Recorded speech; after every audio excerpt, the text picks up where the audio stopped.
Praise the lord. ప్రభువైన యేసు క్రీస్తు నామములో మీ అందరికీ ఉదయకాలపు శుభాలు తెలియజేయుచున్నాను. ఈరోజు దేవుడు మనకు అనుగ్రహిస్తున్న అతి శ్రేష్టమైన వాక్యము ఎజ్రా 8వ అధ్యాయము 23వ వచనాన్ని చదువుకుందాము. మేము ఉపవాసం ఉండి ఆ సంగతిని బట్టి మా దేవుణ్ణి వేడుకొనగా ఆయన మా మనవి అంగీకరించెను. ఈరోజు ఎటువంటి సంక్లిష్టమైన పరిస్థితుల్లో ఉన్నా మనము చేసే ప్రార్థన దేవుడు అంగీకరించాలంటే ఉపవాసం ఉండి ప్రార్థన చేయాలి. ఉపవాస ప్రార్థనలో బహుశక్తి ఉంది. ఎస్తేరు తమ యొక్క సమస్యను బట్టి 3 రోజులు ఉపవాసం ఉండి ఎప్పుడైతే ప్రార్థన చేసిందో రాజు యొక్క ఆజ్ఞను దేవుడు తారుమారు చేశాడు. మనకు జీవితంలో ఎటువంటి కష్టంలో ఉన్న ఆ సమస్యను బట్టి, ఆ శ్రమను బట్టి, ఆ అనారోగ్యాన్ని బట్టి ఎప్పుడైతే ఉపవాసం ఉండి ప్రార్థన చేస్తామో ఆ ప్రార్థన ద్వారా దేవుడు గొప్ప అద్భుతమైన కార్యాలు జరిగించేవారుగా ఉన్నారు.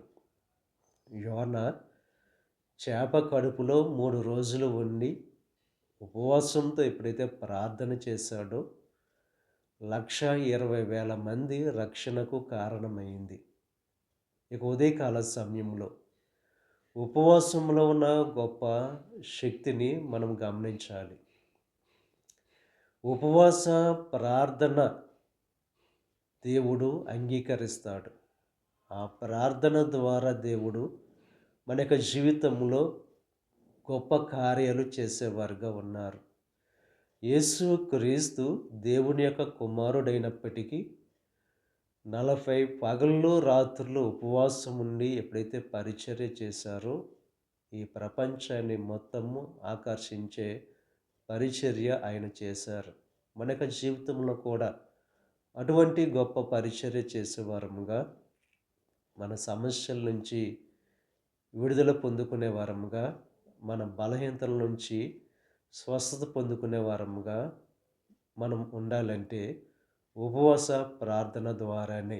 ఉదయకాల సమయంలో ఉపవాస ప్రార్థన ద్వారా మీ యొక్క జీవితాల్లో గొప్ప కార్యాలు పొందుకోవడానికి ప్రయత్నం చేసేవారుగా మీరు ఉండడానికి అటువంటి మనసు కలిగిన వారుగా ఉండాలి.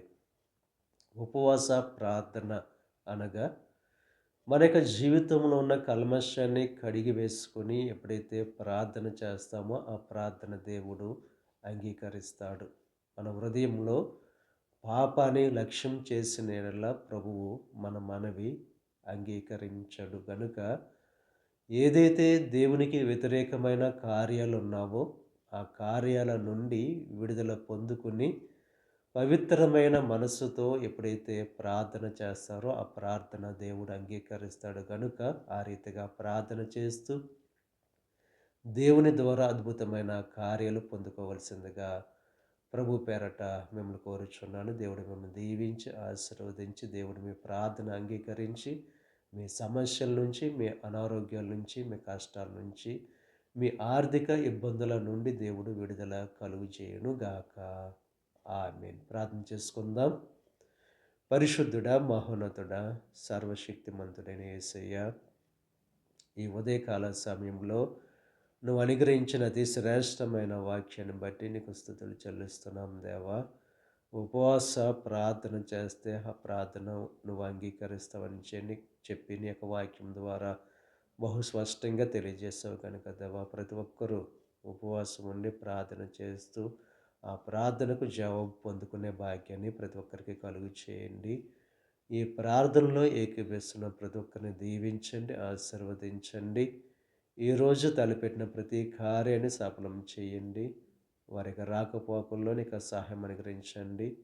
ఈ దిన ఆశీర్వాదాలు ప్రతి ఒక్కరి మీద మెండుగా కుమ్మరింపచేసి నీ దేవునితో నింపి నడిపించమని మా ప్రభువైన యేసు క్రీస్తు నామం పేరట వేడుకొనుచున్నాం తండ్రి.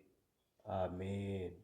తండ్రి, కుమార, పరిశుద్ధాత్మ త్రియేక దేవుని యొక్క కృప సదాకాలం మనకు తోడై ఉండి దేవుని యొక్క దీవెనలు ఆశీర్వాదాలతో నింపి నడిపించునుగాక. ఆమేన్.